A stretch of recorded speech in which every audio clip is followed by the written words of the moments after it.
Welcome to Psyche Magic, a podcast about waking up to the subconscious via our nocturnal dreams. I'm your host, Jordan Hale. I'm a psychotherapist based in Nashville, Tennessee. Together, we'll learn to befriend the unknown and her deep well of wisdom. While aspects of this podcast may feel therapeutic, it is never meant to take the place of therapy.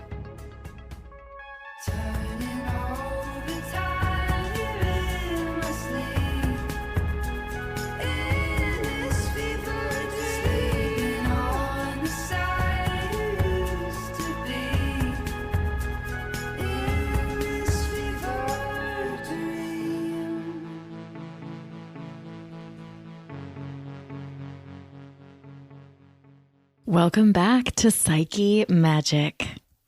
I hope you're easing into the year and weathering the winter with softness, slowness, and sweet dreams. I have something a little special in store for you all for this episode. I'm going to be discussing my favorite show of all time, The Sopranos. One of the very first ideas I had for this podcast was to do a treatment of a pet theory of mine and some of my friends, looking at the notoriously nebulous final scene of The Sopranos as a dream sequence. I know this may sound far-fetched, but after you hear the following discussion, you may not be so sure after all. Indeed, this show is near and dear to my heart because of its thoughtful focus on several of my special interests: psychology, dream analysis, and, yes, organized crime. One of my other favorite movies is Goodfellas. I've seen it countless times over homemade Italian dinners and absolutely never tire of it. There's something so satisfying about the lessons we can learn via vigilante archetypes. Those who operate on the fringes and outside of the systems that steadily and stealthily oppress. But then sadly and inevitably, they are corrupted by their own power once they've gained it. The lessons are often harsh, but there is a shadow aspect of mine that is incredibly satisfied watching it all build to a climax and then crumble, akin to my enjoyment of horror films. Much in the way that BDSM can be such a healing space for folks to thoughtfully dismantle and explore taboos regarding sexuality within the context of explicit communication and safety-building measures, this subject matter tends to release a psychic pressure valve I didn't know was there, at least not consciously. The exploration of the deeper inner worlds of some of these tragic and terrible characters is even more exciting to me because I get to see the shared humanity and bring the type of people who commit atrocious acts into a more relatable and human place. Indeed, they often even dream of the same things I do: my teeth falling out, being unprepared, being watched and worried. David Chase, one of the show's creators, writes, quote, "I think if we didn't have dreams as a species, we wouldn't bother with the movies. I think they're so related. And movies don't have to have dreams in them to be dreamlike. Movies are dreamlike," unquote. He goes on to reference both Citizen Kane and Vertigo. This ties in with yet another special interest of mine, my unrelenting fascination with cinema, the dreams and worlds we animate and bring to life tangibly. This episode will be a chance to explore the incredible feat of capturing such a realistic vision of the unconscious, the dream double life we all share, as a plot device to enhance the deep drama of the show that has given it such incredible staying power. Not only this, but the therapy scenes still enrapture me rewatch after rewatch. During my first viewing, therapy was just as foreign a concept to me as it was to so many of its viewers and its characters, still being quite stigmatized at the time. But the show depicted therapy from a psychodynamic perspective, building on the early ideas of pioneers in the field, such as Freud and Jung, including their emphasis on exploring the subconscious via dream analysis. Eventually, there came a rehashing of the show where I myself was now watching from the perspective of a therapist and relating to it in an entirely different way. Perhaps what I most appreciate is the show's unbridled foray deeply into each character's psyche, not just the key players. As a college student watching on a laptop in a dorm room with her best friend, this was the first time a TV show had pulled me in the same way a great series of novels can. The depth and breadth of character exposition was unprecedented to me, and indeed to everyone at the time of its debut. The Sopranos changed what was possible in terms of capturing its audience, mind, body, and soul for decades to come. It will always be a formative part of my personal growth and continues to challenge me and expand my mind each time I revisit it. I invited my friends Michael McMillian, Hollywood actor, writer, and host of the Bigfoot Collectors Club podcast, and my guest on episode 1 of this very podcast, as well as my friend Eduardo Domenech, attorney and my original Sopranos shaman on my first foray into the show. We watched every single episode together, one at a time, with long and heady conversations to follow.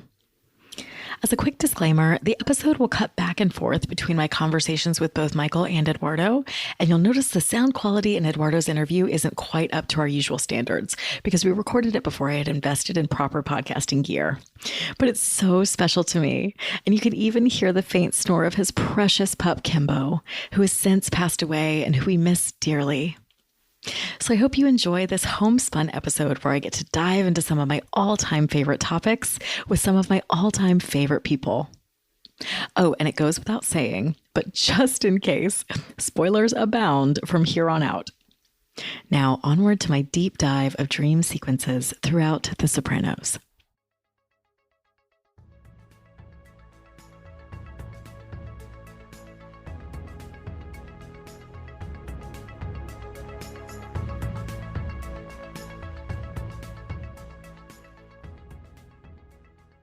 I'm so excited, Michael. I have been wanting to have like a deeper dive conversation with you about The Sopranos, but specifically the dream sequence element of The Sopranos, which I know we both have an affinity for. I would say that's the thing that keeps me coming back to the show over and over again. You would be the only Sopranos viewer who comes back, dude, specifically for the dream sequences. Dude, I will read you a passage in our shared text we have here, the Sopranos Sessions, where David Chase talks about that.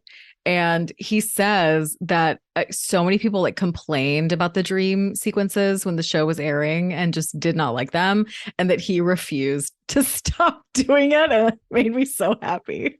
Yeah, there's the less yakking, more whacking contingent, as they talk about in the authors talk about in the book, Matt Zoller Seitz and Alan Sepinwall. Let me start by asking the questions. Yes. Yes, let me turn Michael, the why tables. don't you just take over this interview? That's fine with me, honestly. No, I was just going to ask, we mentioned it briefly before recording, are you in the middle of a Sopranos re-binge currently? Yes, I am. I currently am. I'm on season 1, episode 4 at the moment. And this is probably my 5th time watching the show all the way through. 4th or 5th time. So remind me, you watched it originally and it's just been one of your favorites, or you came later? Well, so no, I did not watch it when it was on. I was too young and I didn't know what was going on. So I came to The Sopranos in college through a mutual friend who had binged it when he was studying abroad. So we started watching it bit by bit and I was hooked immediately. Like I just was obsessed. So yeah. What about you? Rightfully so. I watched it originally. I went back and rewatched The Sopranos with this book in hand. Yeah. During the pandemic, during the time when I was doing nothing at home. And that was like that was a great pandemic pastime because you were rewatching a show like most people were. And then this book, The Sopranos Sessions, was like a wonderful read and sort of episode by episode guide. And I think it works. I'm just going to plug the book. I think it works if you've never seen the show before. Yeah. Or if you're coming back and revisiting it. I would just recommend don't skip ahead in the book. Although if you're listening to this, we're definitely going to spoil the show. We're going to spoil the shit out of it. Yeah. Yeah.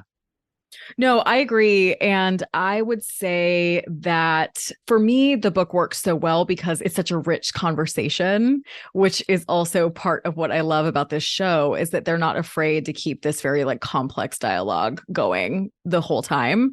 And they don't underestimate their audience that's here for that. They're not trying to, cater to what people want. They're trying to make the show that they want to make. Yeah, and I respected that, and I respect David Chase, and obviously the book is compiled. Some of it's fresh, but some of it is also like reaching back on these TV critics, like reviews of the episodes over the years and interviews with David Chase over the years. And it is funny. I mean, David Chase is definitely in the annals of TV creators who like doesn't care what his audience wants. Doesn't care. Does not care. He cares about the characters and the story that he's telling and that he wants to tell. And as you mentioned, there does seem to be, and there are instances where they point them out in the book where the show will intentionally push back on critics and listeners who say, I don't want any of this stuff. I think the things that make the show great are the things that a lot of people would say they don't like about the show, which is the examination of the psyche and personality development. And I think a lot of people forget, because the show is so sensational and because the mob stuff is so funny and thrilling and so fucked up. So that might be why a lot of people were watching the show. But let's not forget, the show opens with a therapy session, and it opens with this really great moment of symbology of Tony staring up at a naked woman statue in Melfi's office. And literally, like, I think the first shot or second shot is him peering up in between her legs, almost looking up to the place of entry through which most of us enter this world. We all do come through the vessel of another human being, whether it's between the legs or cesarean section. And the whole show is, especially season 1, is an examination of his complicated relationship with his mom, and then how that plays out through his relationship with women, from everyone from his wife to his therapist to his actual mother to the dancers at the strip club to everything. To his mistresses. It's always been a show about pathology and the psyche, and I love it. I love it for that. And I like you, I loved the dream sequences because I also love it when shows that seem to be about real world things, and and it also did the real world very, very, very well. It had a grim and grittiness and groundedness to it, naturalism to it. I love it when those shows get weird. You know what I mean? That's always my favorite. Yes. Well, when they're not afraid to tackle some of the mysteries and some of the unknown.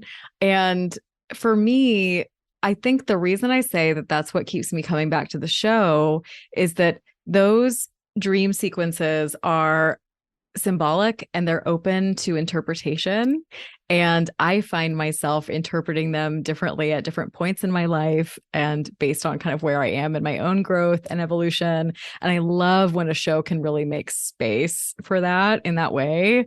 But I too, just because, I'm rewatching the show right now, and I was so struck by like the tone in which the show opens, where it really is about the therapy room itself and about the way that Tony is already so uncomfortable in this space, right? He's posturing and he's trying to figure out what Dr. Melfi's getting at. And we're already just learning so much about his character just by watching him try to interact in that way. And made during a time when therapy still, I feel like it does still today, but especially in 1997 or 98, whenever the series started, had so much stigma to it. This ties in with what we're talking about. This is just from one of the interviews where David Chase is saying, you know what it must be about the audience's resistance to dreams. It's like you're presenting to me this fictional world and I buy into that, right? The world of the Sopranos. It's not real and I know that. But now you're telling me that there's a world beyond that? If I buy into that fictional world, the Sopranos universe, now you're telling me I have to go to some other level? Then it means what's gone before is not real. And I want to think what's gone before is real. I've got to get to the verisimilitude portion of everything. Otherwise, what am I watching this for? I've got to believe it. Whoa. Yeah, that's interesting. And I wonder, I think that's a very smart point. I also wonder if he's overthinking it. I feel like a lot of the pushback, I think it's fascinating. And I think that that's what he's interested in, is sort of like the world within the world beyond the world. Yeah. But I also think there's a contingent of viewers who are just like, we've only got 56 minutes every week, and I want plot. People were watching it for plot, and they were like, I don't want to waste 20 minutes on high school dream, like locker room nightmares. I want to see what's gonna happen. And that's why I think the show does really benefit from a rewatch, because you can sort of calm the page, because it did have this such page turning aspect to it. But you can calm that down, and you can go, okay, I know where this is all going. Let's just take it moment by moment now. And I think the show is much better if you watch it from we're watching a man struggle with unpacking who he is and why he behaves the way he does. And it's just far more interesting to watch a mobster do that than say your average person. Although Mad Men comes along a couple, or about 10 years later, and I think hits on a lot of those same themes. Matt Weiner being, with an average with Matt Weiner also obviously coming from the Sopranos writer room in the second half of the show, so there's similarities there. But Terrence Winter, yep. Well, and that's what he says. That's what Kevin Finnerty says. Well, is he Kevin or is he Tony when he's waking up, right? But he's like, who am I? Where am I going? Like, this is what the show is concerned with, is really these kind of big existential questions. But you're so right. You experience something so differently when you're able to sit down and go episode by episode at your own pace, versus at the time you're waiting for these long periods of time. And there's that like urgency that people probably. Yeah. You're like, there's a mob war going on. Why are we falling asleep with this guy? I know. Going back and watching it again, 15 years later. I know. It did strike me. And then also watching it all in a condensed way, not strung out over the course of many years. It was the first time that I went, wait a minute. And I think I had texted you because you and your husband, a good friend of mine as well, I think it just recently wrapped up your rewatch at that time, your third or fourth, whatever it was. And I was like, wait. There were a lot of clues in that last scene that make me think maybe the last scene is a dream. This is why we're here. Okay. Because the more I have learned about those clues, the more that I have started to subscribe to the theory that the final scene of The Sopranos is a dream sequence.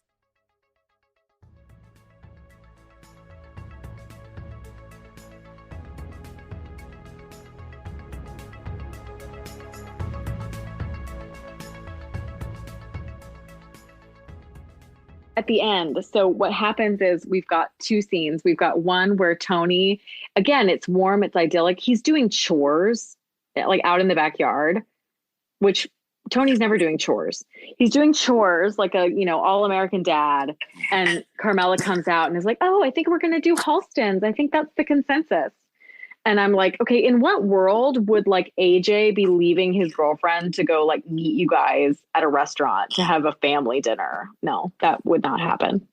It's the series finale, George. That is not a thing. Also, what's Halston's? We've never heard of this. We act like we go there all the time. Like, what even is this place? It's not Vesuvio. It's not. Yeah, it's like if they went to the Italian place that they always went to. But it's an all-American place. It's an American diner. Have you read the title of the episode? Exactly. So meet you at Halston's. Great. And it's like happy family moment. Then cut to super cold lighting, depressing scene. And we're with Junior. And Tony's talking to Junior. And it's just like Olivia said, it's all a big nothing. Junior doesn't remember any of it. He doesn't even remember who he is or what he did. And we still can't figure out if that's legit or if he's got flashes of it. But again, you're bringing in dementia into the common conversation between, my grandparents have had it. People have had it. It's like, how you going to say, where's the line between, I know you fucking tried to shoot me, old motherfucker. Yeah. And like, do you even know your own name? You know, Mm-hmm. it's very, they don't answer that question. I don't think they should. That's fine. Well, and it's just this moment of Tony just having that sad realization of like, wow, what's it all even really for at the end? He's looking ahead and he's like, oh man, like, you know how much, this is how it ends? How much mental energy he's to hold on to that much anger and hate. Mm-hmm. I mean, you got shot by, okay, whatever. You know what I mean? But how much has that served him throughout the whole, you know, if you can't assess the mistakes of characters too. I mean, like, he's held on to that throughout the whole series. And then he shows up and it's like, the dude doesn't even remember he shot me or my name or anything like that. And I've held on to this for how many years? You know what I mean? Like, at some point that's got to come in, because a lot of people live their life that way. And this show is as much a commentary on mental health as anything else, as it is Definitely. on Gabagool and Fine Italian Meats. Definitely. I mean, they're giving you a character that you don't have to identify with, but that gives you a lot of the same vulnerabilities that normal people share. Not everyone's a mob boss, but, you know, people understand anxiety and being that angry. What is Tony if not an angry, depressed person? He might be the sad clown, but he's never shown that he's actually happy about anything, which is like really sad, because you get to the ending and it's like you're saying, this is like all American. This is kind of like putting the whole picture together. And after you said it, I'm like, when have I ever seen him eat an onion ring?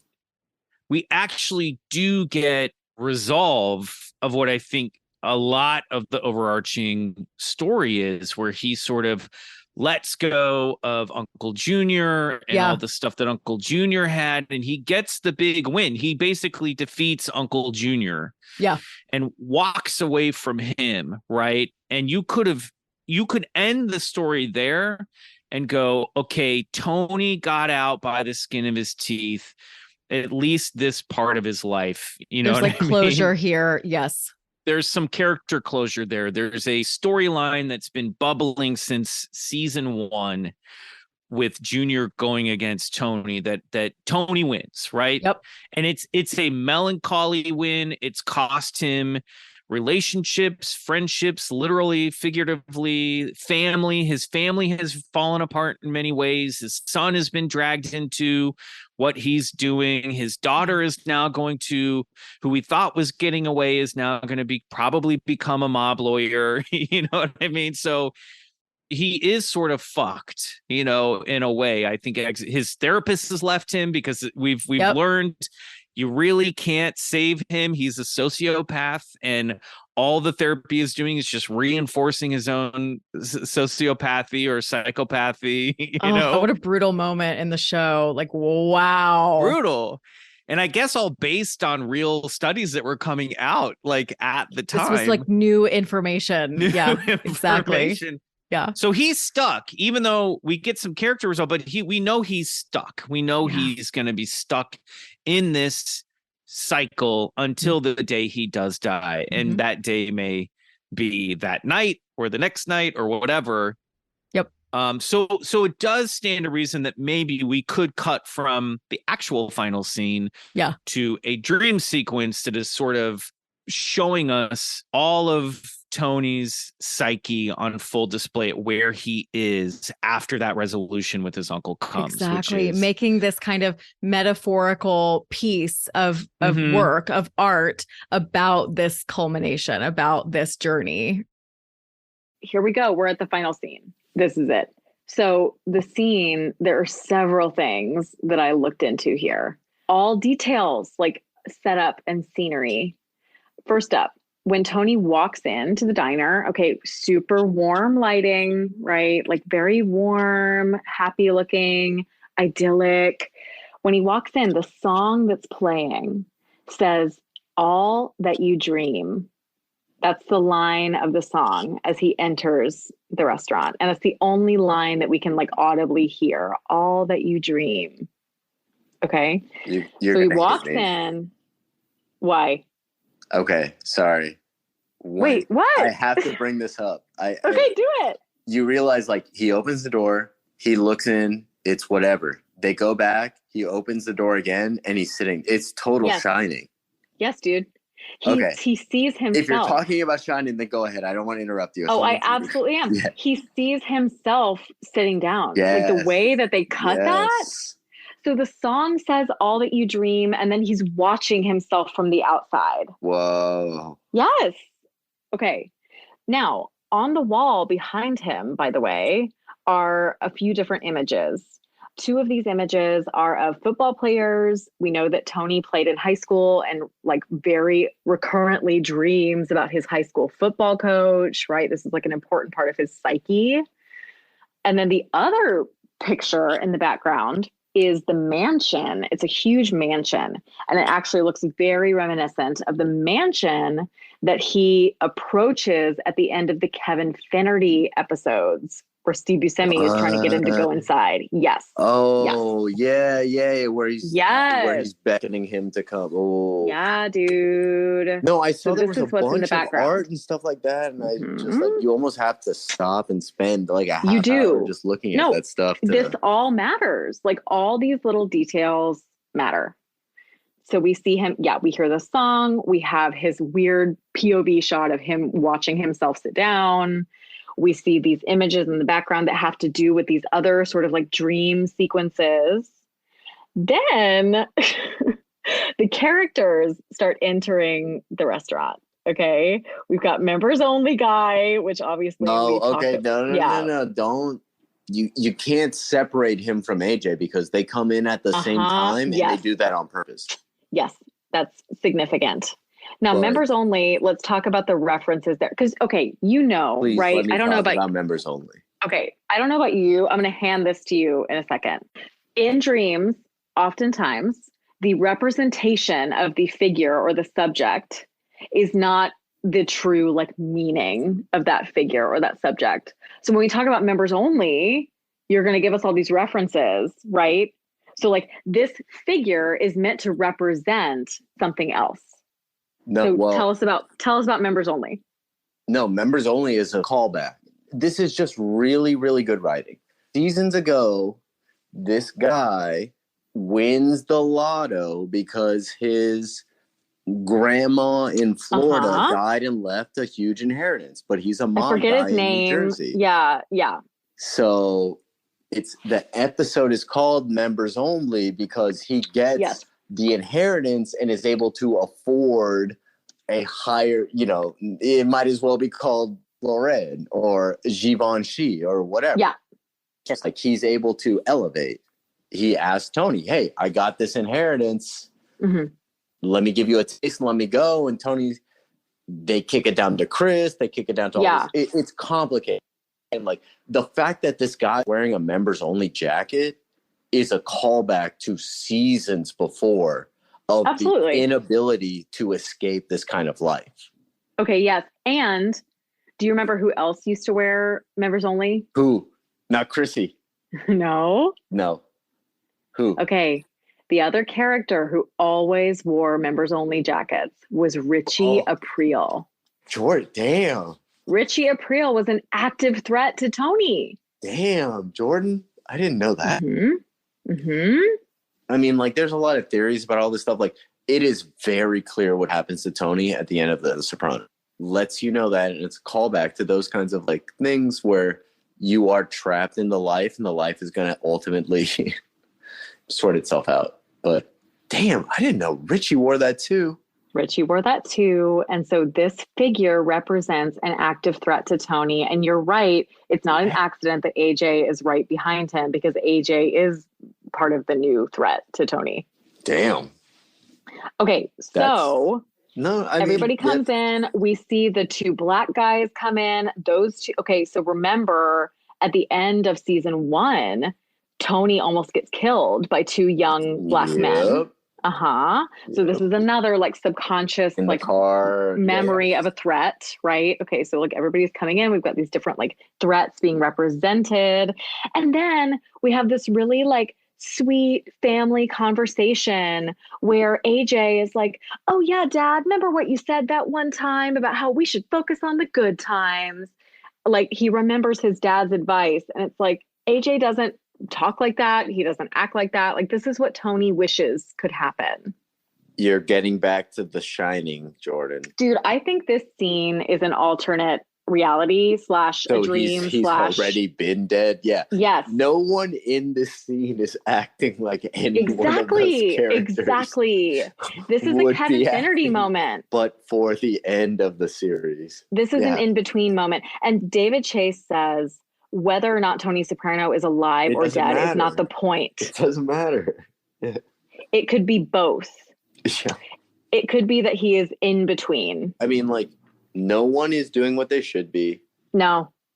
Why would he give you that Shining scene if he didn't want you to think about that? You're watching Tony or Tony's watching Tony or... Exactly. We're in like a liminal place with Tony in this scene. And I'm going to take you back to Bobby Bacala's quote, which is, I bet you don't even hear it when it happens, right? Yeah, at the very least, both of them. Yeah. This is what David Chase says about the final scene. Whether Tony Soprano is alive or dead is not the point. To continue to search for the answer is fruitless. The final scene of The Sopranos raises a spiritual question that has no right or wrong answer. I mean, he's kind of an emo kid, right? But totally. Okay. Hey, with that mother, come on. Yeah. Come on now. He at least killed her. Okay, other tidbits from the book. I wrote down a few like interesting things here. Oh, okay. They talked about something interesting. They brought up the concept of Schrodinger's cat. Do you know anything about this? I didn't. Jordan, this cat may or may not exist. Yes, exactly. Exactly. Does that mean anything to you? This cat, the idea of Schrodinger's cat, I had to look it up because there was a cat in a box and they had closed You don't the know box. that cat's not in there? Exactly. So they had said there's a reality, right? A split reality. One version where the cat is alive and one version where the cat is dead, Jordan, and both are there's true. There's a reality where we're not friends, where I said something to you too far and we're not friends. Yeah. Yes. Where both are true simultaneously. Sure. I mean, can you prove the opposite? That's the thing. Is like a lot of these logical exercises are, if you can't prove it to be untrue, then it can be in existence. Yes. We don't need to go too far into the semantics of that, but and we know that linear time is a construct. Like, we know this. And so there's something to be said for viewing this scene as more of a liminal in between Kevin Finnerty-esque moment that we're witnessing. Even something as like basic as if you never saw the last episode of The Sopranos and you just had to imagine it, Tony Soprano exists in someone's mind with a happy ending. Yeah. You know, even something as simple as that, it's like this character For sure. can still exist in not necessarily cyberspace, but in existence. 100%. It's weird. They also brought up, but in the book, this is the Sopranos Sessions book, by the way. They also brought up Carmela's quote that she had when she was in Paris, where it was her, first big trip abroad. And she was saying, wow, it's like these other people never existed until you got there. Oh, damn. I know. I mean, why would that be there but for to slam dunk on those theories? Yeah. That's, well, shit, you've been abroad. you know. Dude, I know that feeling. Yeah. I know that feeling of like, wow, like there's this whole other world out there. But it only exists when I experience it. Meadows doesn't make it all the way in till the very end, too. Yep. And there's the tension with Meadow parking the car and not being able to do it. And we are scared that either someone's walking out of that bathroom to shoot the family, or someone's walking up to Meadow's driver's side window, or as she's crossing the road, going to run her over.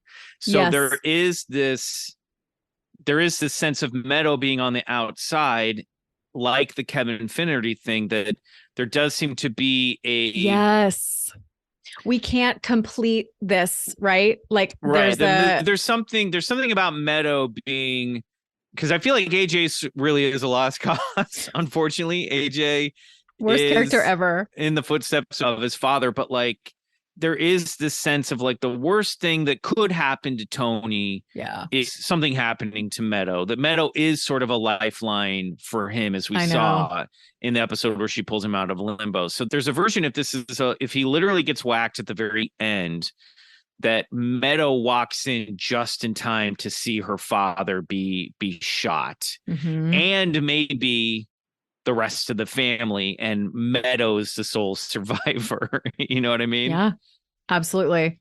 Well, yeah, she has always been like sort of an externalized version of Tony's conscience in a lot of ways and in a lot of moments that unfold between them. And the part going back to the college road trip where she's always known him better than he's known himself in a way, I feel like. And he's always trying to protect her from what he is. Yes. And there's that. I don't think it's unintentional that they chose Meadow over Carmilla or Anthony to have that moment of tension with at the very end, because I do think she's the favorite family member of his. Yeah. You know, like if there's any hope for Tony Soprano, it's now in Meadow. Exactly. And if this is a dream, then she would symbolize that last sort of shred of hope of humanity for him. The last thing to catch up with him as the family is sitting down together in a moment of peace, you know, and may not make it, you know. So there's all these ways. Like, I think the scene really works if you analyze it in that sense. Now, I don't know if it is if that's literally what they were going for, because I do go back and forth, and I do sometimes go, and my instinct was watching it the first time was he got whacked. On this same note, by the way, so you're talking about your kind of gut take of that moment, right? Mm-hmm. David Chase talks about this too. So he said that 2 years before the show ended, he had an ending in mind where Tony dies. And it was Tony getting called to a meeting with Johnny Sack in Manhattan and going back through the Lincoln Tunnel for this meeting. And then it was going to go black as he goes through the tunnel. Mm-hmm. But he decided not to go that direction. So... yeah, I think that's smart. He didn't want it to be so clear. He wanted it to be a mystery. He said that it's really about the feeling of death being able to come at any moment for any of us. And so he's saying that the point is not necessarily that he definitely was killed. It's that he could have been killed. And that's the feeling that we all live with. Yep. Time here is precious. It could end at any moment. And love is the only defense against this very, very cold universe. I think, for lack of a better term, David Chase might have been filming a literal scene where it's literally just Tony and the family meeting for a dinner and nothing happens. Yeah. But filming it and loading it with dream symbolism and archetypes that are particular to Tony to show how these symbols and the subconscious world and our unconscious desires are with us all the time. Yes. And those are the things that ultimately carry us through life and help us deal with the big issues. Yes. Like the idea that we could die at any time. You know? That is the world that each of us actually lives in. Yeah. Right. And that is absolutely weighing on Tony's mind as he walks into the diner. He's got to be thinking about death. You know, Junior's mind is gone. Yep. You know, so many people he knows have just died. So many enemies of his have just died. I know. So that all makes sense. And I think that's a hard thing for audiences to swallow.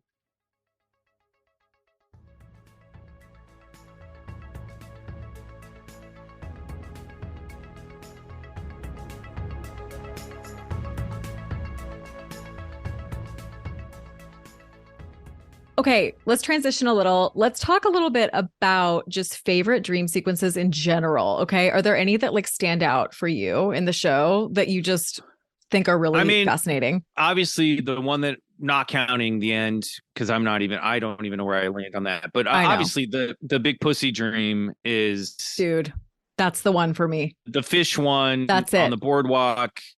that's it. And just the idea of like, that's a scene where he's, feverish from bad oysters from Oh my Arnie's. God, I forgot that's what it was.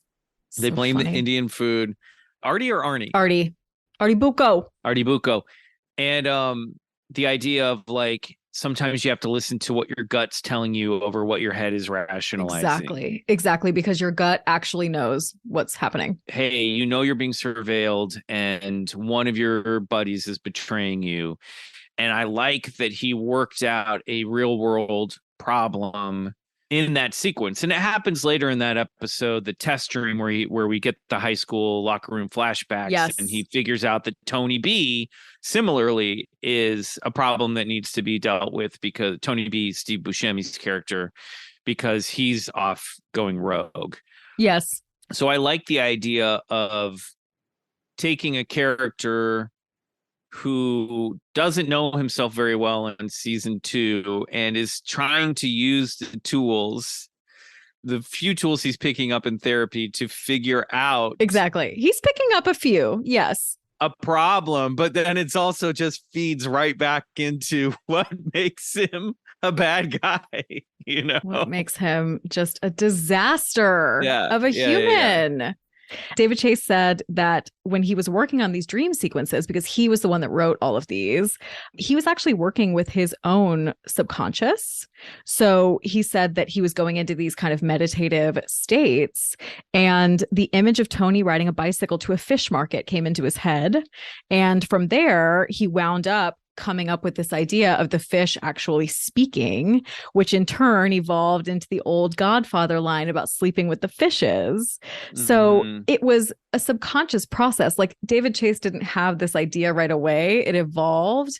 And it's so interesting because it's like his subconscious came up with this little pun of like sleeping with the fishes, right? Yeah, it's great. So that just came out of him, but it wasn't something that he felt like he came up with on his own. Yeah, he's just following the visuals. Exactly. I love that. I guess I love this idea of like, there's something about like David Chase and David Lynch, two guys that are relatively the same age, turning to dream symbolism in their storytelling as a way to connect with characters and find deeper meaning within a problem that needs to be solved. Exactly. Using it as a way of accessing more of our brain, more of our intuition, more of our knowledge, and tackling a problem from like a broader perspective. I feel like it's a very Shakespearean thing as well. Like a lot of like I studied classical theater in school, and I feel like a lot of those classical texts, and I'm generalizing, but are often like, I had a dream last night and this is what was happening in my dream. And my dream alerted me to a clue that something's off here. They knew how to take that seriously. Yeah. Yeah. It's an old way. It's a very like classical way of thinking and interpreting that there is a strong correlation in drama, high drama between the inner life and the outer life, and characters needing to turn to unconventional places for answers and ways to help solve their current problems. Yes. And when you can do that effectively in a story, it creates all of this gorgeous tension between the characters, sort of like inner and outer worlds. And it's so relatable because we all get to do the same thing. We're living in a time when I feel like a lot of people are trying to activate that, that are turning to more like occult methods, like tarot card, we talk about on this, like tarot, finding meaning and symbol, like active symbolism, and trying to engage with symbols in a meaningful way in our waking life. It's a more connected way of living, I would say. Yeah, and just trying to help. I mean, how many times now are you like, oh, I got a problem, let me turn to my tarot deck, or being like, give me a sign, and then you think you get one. Why not turn to the dream realm and be like, somebody down here is going to know something that I need to know, even if it's 100%. Coming from deep within me. If we're all as in tune as Tony was with his fish dream, we might figure out more problems. Oh my God. We got to give him props for that. But it's true because so often these messages are like, what are some of the things that I don't want to see? Right. Right. That the conscious rational mind is like, I don't want to look at this. It's inconvenient.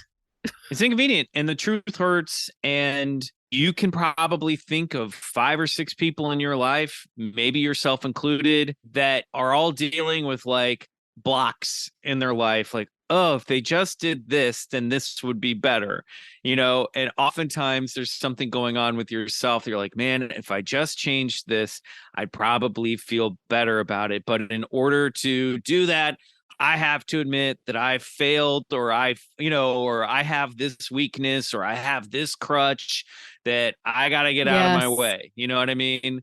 Whether it be like laziness or jealousy or whatever, covetedness. I'm just pulling things out of the air well, here. The ways that we sabotage ourselves, the ways that our parts are wanting very different things.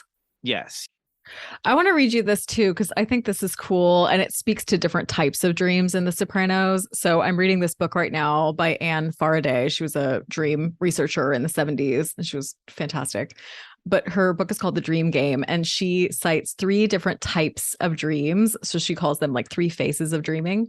One is looking outward. So that's when I am receiving that gut check, like that valid information about something that's actually happening in my world, right? So that's the big pussy dream. Like, I'm an FBI informant, right? Mm-hmm. And then another type of dream is through the looking glass. So that's when like I'm getting information about my emotional reactions to things going on in my life, right? So in The Sopranos, you see a lot of dreams like that where a character is getting insight about something that's happening for them emotionally that they're not connected to. Melfi has dreams, like erotic transference dreams about Tony, right? Mm-hmm. She also has that really powerful dream with the Coke machine and the dog. Yeah. It was like after her assault. Yep. Mm-hmm. And that's another thing I love about the show is that like therapists go to therapy, and we even added that layer, right? Of like her exploring these symbols. Her temptation for corruption after the worst possible thing happening. Yes. To you, where you're like, she was at a point where had she told Tony what happened, he absolutely would have found and murdered that guy. And we would have all been cheering him on. Yes. Yes. But then there's that brilliant final moment. She's like, sometimes you just have to say no. You have to say no. You have to stop yourself from going over the edge. Mm-hmm. And what a difficult, horrifying thing that is, even when there's something that's so unjust happening. And you're like, it could be fixed, but you'd be crossing a line you could never go back on. Exactly. I'm playing God. Yeah. Well, okay. So 3, right? So we've got that one through the looking glass, tons of good examples in the show about that type of moment. And then we've also got looking inward. So a picture of how we feel about our own inner world, right? So like how I feel actually about myself and all of the parts inside of myself.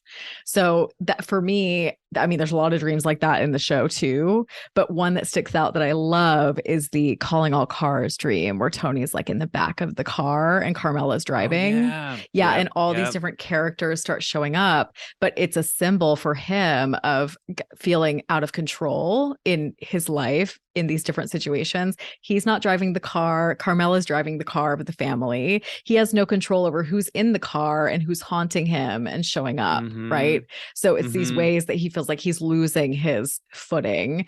And that was a later dream in the show. I don't remember what season, but it was definitely as things were starting to unravel. It's I think it's like one of the last 2 seasons for sure. So yeah, just a little fun tidbit. Is that around the time he and Adriana get in the car accident and they have to cover that up? Another loss of control. Another very interesting moment. Yes. And also kind of unconscious sabotage of him and Christopher's relationship. Like super, because that was all unraveling too. Super interesting. Yeah. A person he's losing control of, and that's the thing that like Christopher Tony was the wild card. Yeah, I know. And if you're running that type of business, you got to have control of everything, or else that's when bad things happen. Yeah, exactly. Like at any cost. I have to maintain that. I would say if anyone's listening who has seen The Sopranos and hasn't watched it since it originally aired, or it's been a long time, like it was such a cool show to watch as a full-grown adult. Agree. It works on such a different level when, I mean, there was a moment on the rewatch where I was like, oh shit, I'm Tony's age now. You know what I mean? Dude, I know. Early on, I was like, oh, he's in his like late 30s or his early 40s. I was like looking up the age and I was like, oh, we are the same age. Whereas the first time I watched it, I was Meadows' age, you know, so it's a very, right, like who's that old guy? It's a very different experience. And I think one that's richer for it. I agree. You know, I agree. Yep. It is and will always be my favorite show. I love it. I think that it just teaches me so much every time I watch it. I learn more.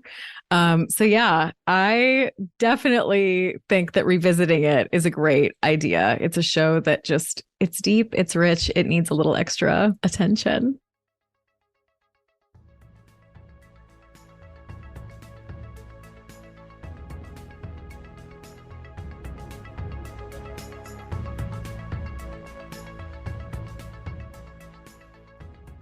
I think that The Sopranos is just too smart for us. I think it's just too smart for most of us, honestly.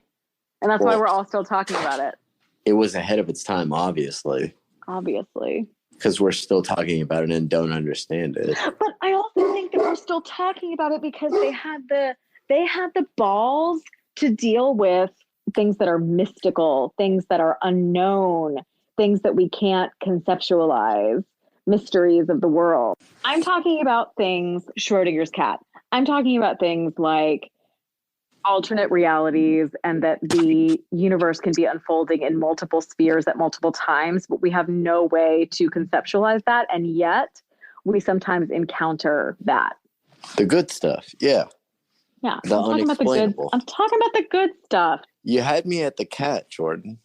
I think dreams are a big gateway into like being able to like speak this language. And that's what The Sopranos deals with dreams so well. I think that they really understand how important they are. And then, I mean, like maybe a conversation for another time, but dreams as opposed to like, almost like not hallucination, but fantasy as opposed to like reality dreams, like something that's slightly off reality and something that is like a fantasy. There are dreams in The Sopranos which are like, I'm hallucinating my neighbor, as opposed to like, I'm at this family estate with my dead cousin. Yeah. You know what I mean? Like, even there, where do you draw the line? But again, because it's so rarely discussed, I guess, you don't have that kind of like Venn diagram where those things can come in the middle and like intersect. It's just so weird because it's like reading an old textbook that still like holds up. There's good writing and good acting and good emotion in the show.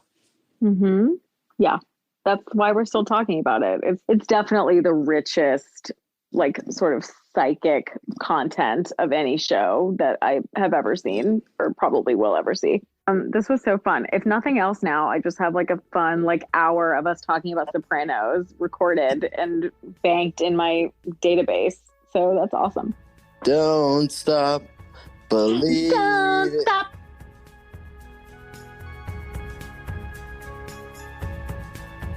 That's a wrap for this episode. Thank you again to my guests, Michael McMillian and Eduardo Domenech. I'm forever grateful to friends who can nerd out and dive deep. If you believe in this work and want to support the continuation of our show, please join us on Patreon. There we are building a community where you'll find bonus dream work exercises, guided meditations, fun minisodes, and so much more. You can find that at patreon.com/psychemagic. The link is in show notes. Don't forget, if you leave us a review on Apple Podcasts, you'll be automatically entered into a monthly contest to win a free shadow work tarot session with yours truly. Even if all you can muster is a quick rating wherever you get your podcasts, we greatly appreciate it. It truly makes a difference and helps other people find the show.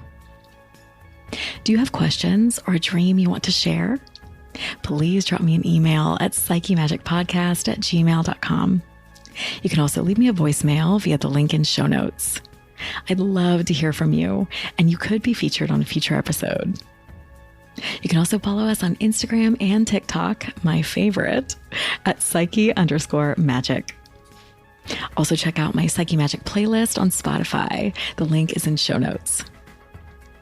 Psyche Magic was produced, written, and recorded by me, Jordan Hale.